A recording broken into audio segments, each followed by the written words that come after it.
Whether powered by V8 or W12, the regular Bentley Continental GT can do great things, but it's not necessarily a great driver's car. It's enormously sure-footed and genuinely nimble for such an enormous car, and it's as clever and safe as it is fast, but it's not necessarily involving.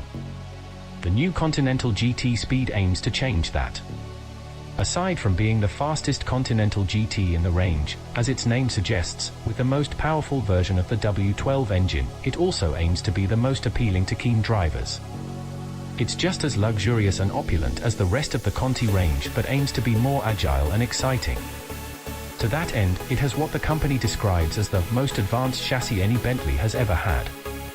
The Speed gets an electronically controlled limited slip differential, or ELSD, at the rear, a first for Bentley, retuned software for the active all-wheel drive system. It's much more rear-biased in sport mode, but still sends torque, up to around 18%, forward on corner exit, and rear-wheel steering, helping the Speed turn into low-speed corners more dynamically and keeping things stable in the quicker stuff. It's the same system fitted to the Flying Spur, but with Speed-specific software. Other Continental GTS aren't available with rear steer. The Speed also gets its own electronic stability control, escape, software, called Charisma Dependent Escape. Ignore the baffling name, in essence it allows a broader spread in behavior between the driving modes, and more freedom when the escape is in its more lenient modes. If it senses the driver is intentionally throwing the car into a slide, it supports them, rather than aggressively damping down power and grabbing brakes to straighten things up. Like the standard Bentley Continental GT V8 and W12 models, the Speed also has torque vectoring by braking, 3-chamber air springs with adaptive damping, active all-wheel drive and 48V active anti-roll control, an option on the V8. So, there are a huge number of different active systems at play, all of which need to talk to one another fluently. The complexity at play beneath the Speed's surface is quite something. Aside from Speed-specific 22-inch wheels, there's a darker tint to the radiator grille and some detailed trim changes including commendably subtle Speed badging. As standard the exhausts look like giant ellipses, but the car tested here has the optional Akrapovic quad-exit sports exhausts. It has a gruffer, wooflier tone than normal but still sounds muted in the car, especially wearing a helmet.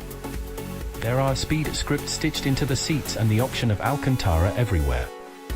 Once the doors are closed with a muted thunk, there's the usual rich smell of expensive materials, and the same lovely control weights and fine trim shut lines, as the rest of the Conti range. As an £11,000 option, the Speed can be fitted with carbon ceramic brakes, which Bentley claims are the largest fitted to a production car in the world.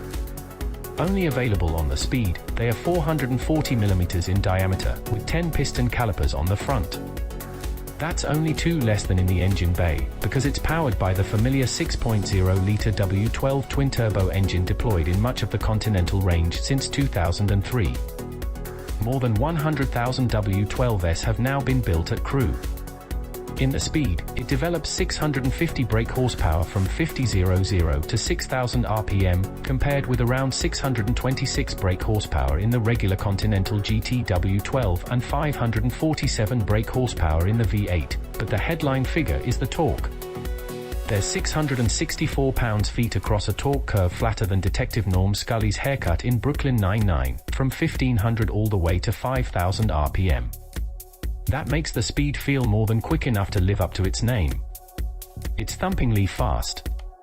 On Silverstone's Hangar Straight, 160 miles per hour comes and goes with laughable ease, and if Stowe Corner wasn't in the way it would keep pulling all the way to 208 miles per hour.